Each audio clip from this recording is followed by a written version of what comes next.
Align the screw holes in the riser card with the corresponding ones in the bracket.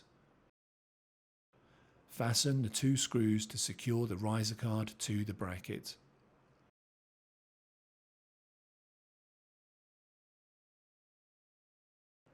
Reconnect the cables to the PCIe adapters.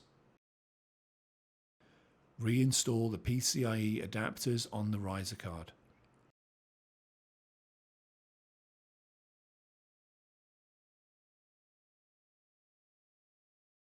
Align the plastic clip and the 2 pins on the bracket with the guide pin and holes on the chassis, and also align the riser card with the riser slots on the system board. Carefully press the riser assembly straight down into the slot until it is fully seated. Install the top cover.